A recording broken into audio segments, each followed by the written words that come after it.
Welcome back to the Reidel Law Firm YouTube channel. Today I want to chat about franchise sales. Let's do some real talk on franchise sales. And this is from the perspective of franchisees. So franchisors, just you can listen and take some action items. But specifically, this is for franchisees. So for franchisees, when you're exploring buying a franchise, it's very likely you're going to end up in a what I would term high pressure sales environment. And there's different reasons for this.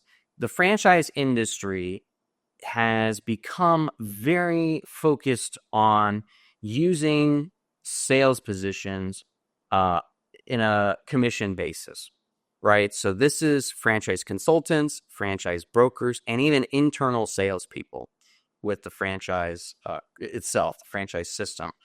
Almost all of them very likely are going to be paid by commission. So this creates an environment where you as a franchisee have multiple parties who are very interested in you signing a franchise agreement and paying an initial fee without you necessarily understanding what their benefit is, right? Or what their skin in the game is, I guess. So what happens is you get these tactics in franchise sales where they're going to say, oh, we got to update the FDD or the end of the year. I'm recording this in January. This happens every December. It's a couple days before Christmas, and they're rushing to get franchisees and my clients to sign a franchise agreement. Oh, the FDD is going to expire. We're going to work on the new FDD, this and that. It's partial truths. I'll tell you that.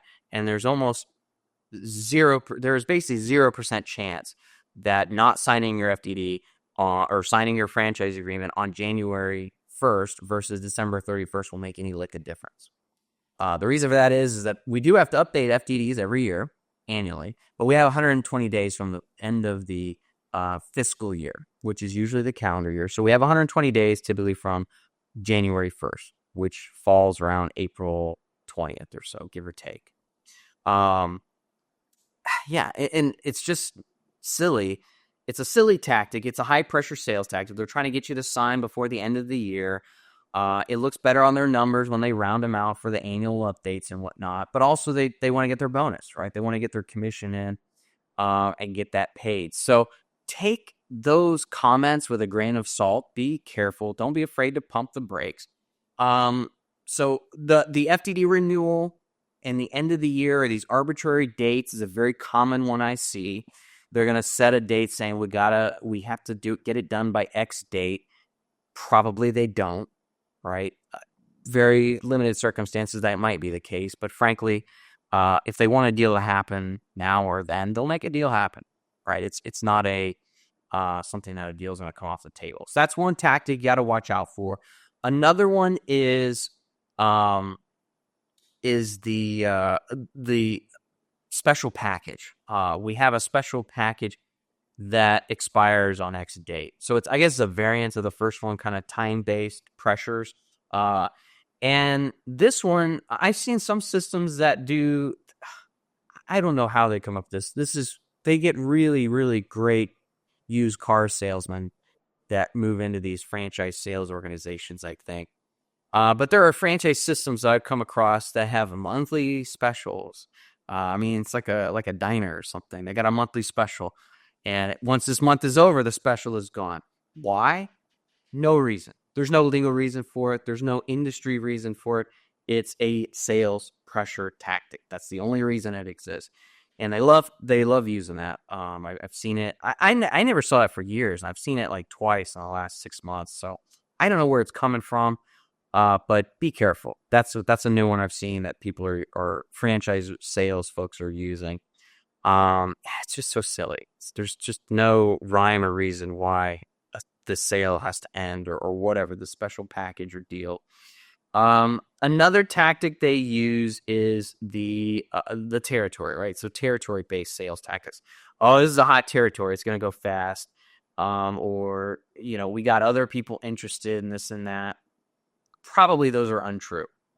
If it's a big franchise system that has sold a lot of units, I don't know, maybe Subway or something, Maybe that's true. Maybe they're going to sell the unit. Maybe they're going to sell the territory because they got a big sales pipeline that people are interested in buying. No, this is Subway, 10 years ago, not today, I guess. But frankly, most franchisors who have, maybe 5 units up to even 200 units probably are not imminently selling any territory at any one given time, right? It happens, but it's not likely.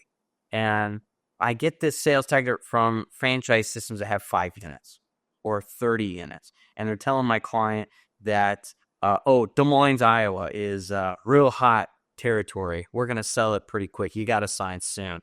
Not likely. So it's just, it irritates me, man. I tell you, I get clients who call so upset about it. Oh, we can't do a review. We can't have a lawyer because the territory is going to get sold. Probably not. So just pump the brakes, ask questions. Don't be afraid to take your time and do the due diligence, right? So those are some common sales tactics I see. I just wanted to share a little bit. I don't know. It's been a interesting month, I guess, where these are coming across my desk a lot more often. I think a lot of it had to do with the end of the year. People are trying to get their commissions, I guess, or pump their numbers up for the end of the year, hit their whatever sales quotas. But you, as a potential franchisee, just be careful. Take your time. Don't get rushed into anything. Think of it like you're on the used car lot, right? I think if people thought that way about us, I think they would have a little more caution in their purchasing behaviors. So that's it for now. Thank you for joining me. We'll chat about another fun topic next week.